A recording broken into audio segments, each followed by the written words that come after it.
ድሆች ልትሆኑ ትችላላችሁ። በችግር ውስጥ እየኖራችሁ ሊሆን ይችላል። መከራ እየወረደባችሁ ሊሆን ይችላል። ቤታችሁ ጎሎባችሁ ሊሆን ይችላል። ምእመናን እናውቃለን። በብዙ መከራና በብዙ ትግል እየኖራችሁ ሊሆን ይችላል። ግን የውላችሁ መከራችሁ ደስታችሁን ሊወስድባችሁ አይገባም። ድህነታችሁ ደግሞ ልግስናችሁን ሊያቋርጠው አይገባም። ግዴላችሁም አትሞቱም፣ ግዴላችሁም አታፍሩም፣ ግዴላችሁም አትዋረዱም፣ ግዴላችሁም አትከስሩም፣ ግዴላችሁም። ሁል ጊዜ ለምንድን ነው ቤተክርስቲያን አምጪ የምትለን ካላችሁ ልትባረካችሁ ፈልጋለሁ። ለእግዚአብሔር ቤት ሁል ጊዜ ለምንድን ነው የምናደርገው? ሊያደርግላችሁ ፈልጎ ነው ወገኖቼ። የኔ እየጎደለብኝ ለምንድን ነው ካላችሁ ሊሞላላችሁ ፈልጎ ነው አሁን የሚጠራችሁ። ከልጆቻችሁ ጉሮሮ የነጠቃችሁ ለቤተክርስቲያን እንደምታደርጉ እናውቃለን። አስራት በኩራታችሁን እጅግ ከባድ በሆነ ህይወት እየመራችሁ እግዚአብሔርን ትእዛዛት እየጠበቃችሁ እንደሆነ እናውቃለን። አቤት ክብራችሁ፣ አቤት በረከታችሁ። በዚህ በሁለተኛ ቆሮንቶስ መልእክት ምዕራፍ 8 ላይ ስለ አንድ ጉዳይ ቅዱስ ጳውሎስ ጽፏል። ሁለተኛ ቆሮንቶስ ምዕራፍ 8 ከቁጥር 1 ጀምሬ ጥቂት አነብላችኋለሁ። ወንድሞች ሆይ ለመቄዶንያ አብያተ ክርስቲያናት የተሰጠውን የእግዚአብሔርን ጸጋ እናስታውቃችኋለን። በብዙ መከራ ተፈትነው ሳሉ የደስታቸው ብዛትና የድህነታቸው ጥልቅነት የልግስናቸውን ባለጠግነት አብዝቶታል። እንደ አቅማቸው መጠን ከአቅማቸውም የሚያልፍ እንኳን ወደው እንደሰጡ እመሰክርላቸዋለሁ። ለቅዱሳን በሆነው አገልግሎት እንዲተባበሩ ይህን ቸርነት በብዙ ልመና ከኛ ይለምኑ ነበር። አስቀድመው በእግዚአብሔር ፈቃድ ራሳቸውን ለጌታ ለኛም ሰጡ እንጂ እንዳሰብን አይደለም ይላል። ስለ ቃሉ አምላካችን እግዚአብሔር የተመሰገነ ይሁን።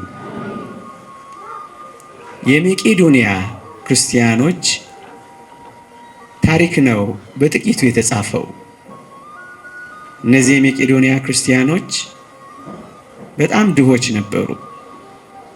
እነዚህ የመቄዶንያ ክርስቲያኖች በብዙ መከራ ውስጥ ይኖሩ ነበረ።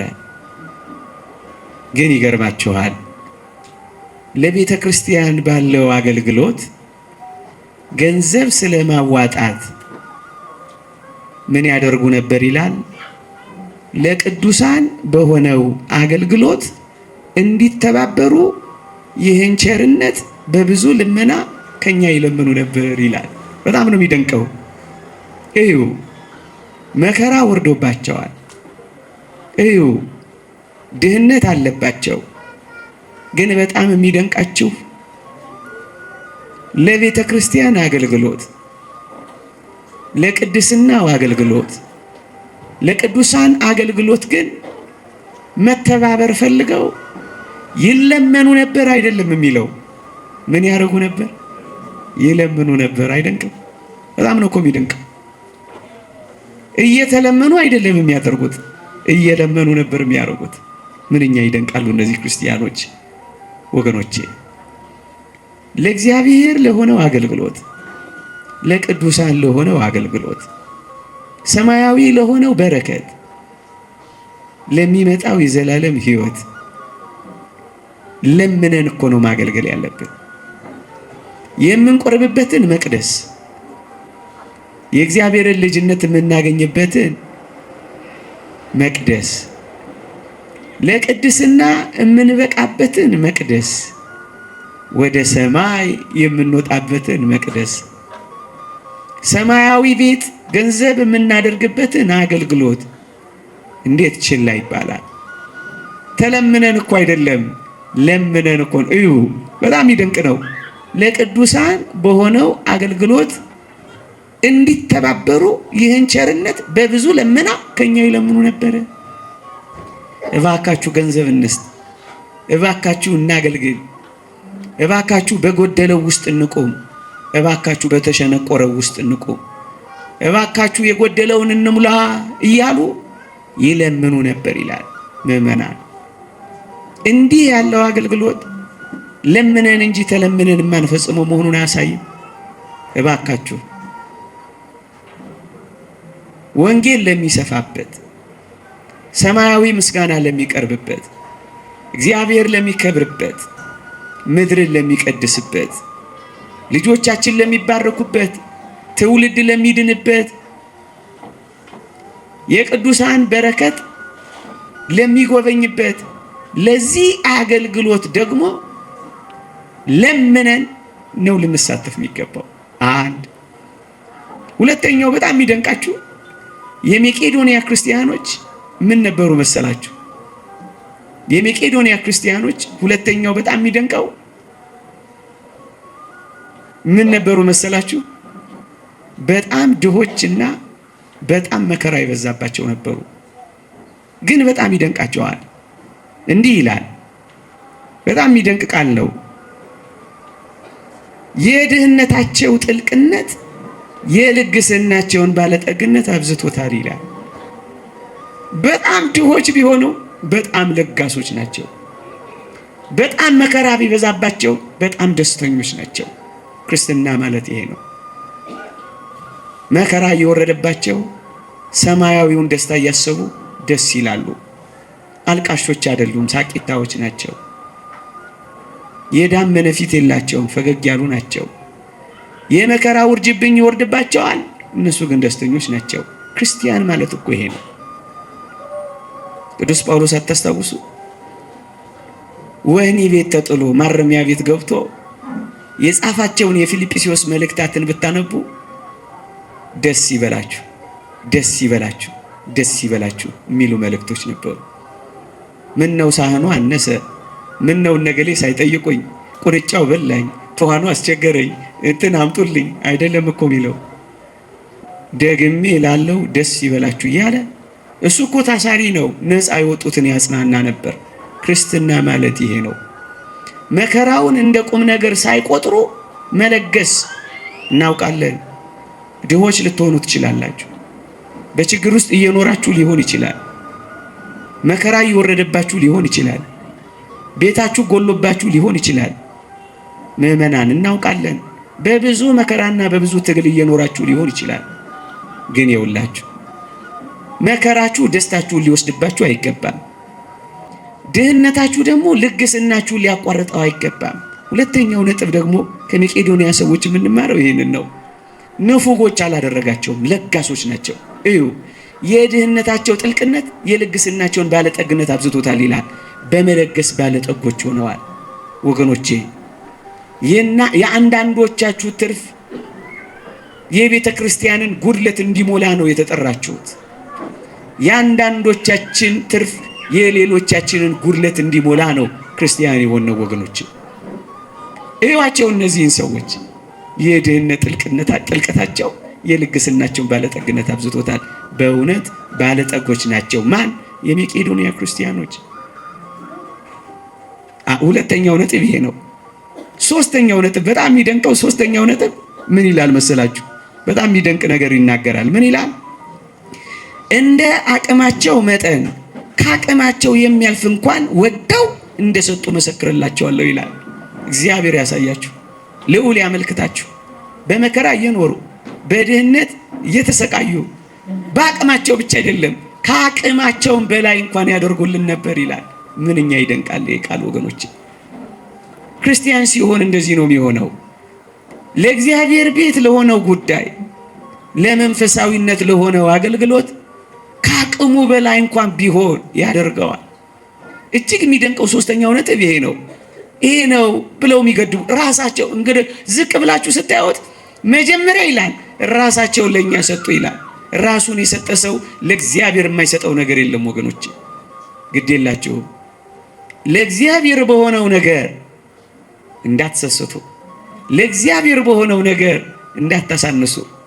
ለእግዚአብሔር ከሆነ ቅድሚያው ነው የሚሰጠው። ለእግዚአብሔር ከሆነ የከበረው እኮ ነው የሚቀርበው ወገኖቼ። ለእግዚአብሔር ከሆነ ዋናው ጉዳይ እኮ ነው የሚሰጠው ወገኖቼ። እዋቸው መጀመሪያ ራሳቸውን፣ ከዛስ በአቅማቸው ብቻ አይደለም ከአቅማቸው በላይ እንኳን እንደሰጡን እናውቃለን ይላል። ምንኛ ይደንቃሉ እነዚህ ክርስቲያኖች! በመስጠት የተመሰገኑ፣ በማድረግ የተመሰገኑ፣ ራሳቸውን የሚሰጡ ወገኖቼ። አሁን በዚህ ቀን ገንዘባችሁን ብቻ እንድትሰጡ አይደለም ቤተክርስቲያን የምትጠይቃችሁ፣ ከሁሉ በላይ ራሳችሁን እንድትሰጡ ነው የምንጠይቃችሁ። ራሳችሁን ከሰጣችሁ የእናንተ የሆነው ነገር ሁሉ ለእግዚአብሔር እንደሚሆን እናውቃለንና አስቀድመው ራሳቸውን ሰጡ። ከዛ በኋላ ማይደሱ የሆነውን ሰጡ ለእግዚአብሔር። ወገኖቼ ስትሰጡ በእርግጠኝነት ይህን ደረቴን ነፍቼ አፌን ሞልቼ ልንገራችሁ፣ ስትሰጡ አይጎልባችሁም። ቀንሳችሁ ስታካፍሉ አያንስባችሁም። ይሄ የእግዚአብሔር ቃል ነው። እግዚአብሔርና ቤተ ክርስቲያን እንደ ሂሳብና እንደ ማቴማቲክስ አይደለም። በማቴማቲክስ ስታካፍሉ ይቀንሳል፣ ስትሰጡ ይጎላል። በእግዚአብሔር ቤት ግን ስታካፍሉ ይባዛል፣ ቀንሳችሁ ስትሰጡ ይደመራል። ሂሳቡ ይሄ ነው። ቤተ ክርስቲያን ያንስብኛል፣ ይጎልብኛል ሳትሉ፣ ሳትጨነቁ፣ ሳትሳሱ ለእግዚአብሔር ካደረጋችሁ እመኑኝ እየነቀነቀ ደግሞም እየጠቀጠቀ በእቅፋችሁ ያስታቅፋችኋል ይላል እግዚአብሔር። ልድገመው። ሉቃስ ወንጌል ምዕራፍ 6 ይነቀንቃል፣ ከዛስ ይጠቀጠቃል፣ ከዛስ ያስታቅፋችኋል። ታምናላችሁ? አታምኑ? ማባዛት ማለት ይሄ ነው። መደመር ማለት ይሄ ነው። ሁሉ ጊዜ ለምንድን ነው ቤተ ክርስቲያን አምጪ የምትለን ካላችሁ ልትባርካችሁ ፈልጋለሁ። ለእግዚአብሔር ቤት ሁሉ ጊዜ ለምንድን ነው የምናደርገው? ሊያደርግላችሁ ፈልጎ ነው ወገኖቼ። የኔ እየጎደለብኝ ለምንድን ነው ካላችሁ ሊሞላላችሁ ፈልጎ ነው አሁን የሚጠራችሁ። ሂሳቡ ይሄ ነው ምዕመናን፣ ሌላ እንዳይመስላችሁ። ግዴላችሁ አትሞቱም፣ ግዴላችሁም አታፍሩም፣ ግዴላችሁም አትዋረዱም፣ ግዴላችሁም አትከስሩም፣ ግዴላችሁም ከልጆቻችሁ ጉሮሮ የነጠቃችሁ ለቤተ ክርስቲያን እንደምታደርጉ እናውቃለን። አስራት በኩራታችሁን እጅ ከባድ በሆነ ህይወት እየመራችሁ እግዚአብሔርን ትእዛዛት እየጠበቃችሁ እንደሆነ እናውቃለን። አቤት ክብራችሁ፣ አቤት በረከታችሁ! ያልቃል፣ ያልከው አያልቅም። እግዚአብሔር ከነካው ቀድመህ ለእግዚአብሔር ካደረከው የለኝም ያልከው ይሞላል፣ የተሸነቆረው ይደፈናል፣ አጣሁት ያልከው ይገኛል፣ ከሰርኩት ካልከው ታተርፋለህ። በረከትን ማግኘት ከፈለጋችሁ የበረከት ትልቁ መንገድ ለእግዚአብሔር በማድረግ መኖር ነው ወገኖቼ። ስለዚህ እንደ መቄዶንያ ክርስቲያኖች ደግሞም እንደ ሰራተዋ ሴት ለእግዚአብሔር ቤት መስጠትን፣ የእግዚአብሔርን ቤት መስራትን ስራችን አድርገን ልናስፋፋው ይገባል ወገኖቼ። በዚህ ዘመን ብዙ አብያተ ክርስቲያናት እየተቃጠሉብን ነው። በዚህ ዘመን ብዙ ካህናት እየተሰዉብን ነው። በዚህ ዘመን ቤተ ክርስቲያን ጽኑ መከራ ከፊቷ ተደቅኗል። አዎ እኛ ግን ሸብረክ ሳንል ቀና ብለን ፈርተን ሳንደናበር ጠንክረን ሳናወላውል ጸንተን ባቃጠሉብን ፈንታ ብዙ አብያተ ክርስቲያናትን የምናንጽ ሊሆን ይገባል።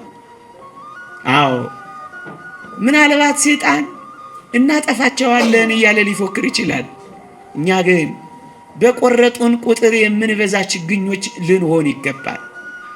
ለዚህ ነው በጣም ይደንቃል። በዚህ ዘመን ይሄ ሁሉ መከራ እየወረደ በየአጥቢያ ቤተ ክርስቲያኑ በየትልልቅ አዳራሹ በዚህ ቀን እንኳን በርካታ የገቢ ማሰባሰቢያዎች ይደረጋሉ። ይሄ ምን እንደሚያሳየን ታውቃላችሁ?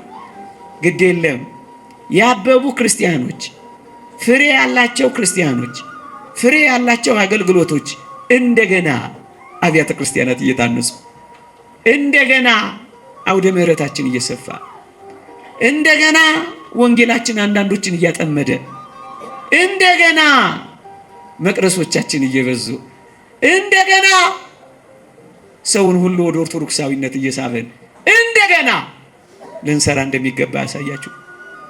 እንደገና ክርስትናችንን ልንተረጉመው፣ እንደገና ልናቀናው፣ እንደገና ልንተረጉመው የዚህ ዓለም መከራና ፈተና በፊታችን ቆሟል።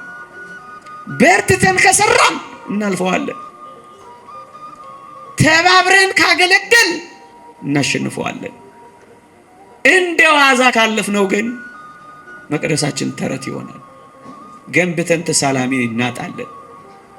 ሰብከን የሚያምን እናጣለን። ስለዚህ ብርቱ ስራ በፊታችን ቆሟል። ልንሰራ ይገባናል። እንደ መቄዶንያ ክርስቲያኖች ይቆየን። የእግዚአብሔር ቸርነት፣ የእመቤታችን አማላጅነት፣ የቅዱሳን በረከት ረድኤት አይለየን።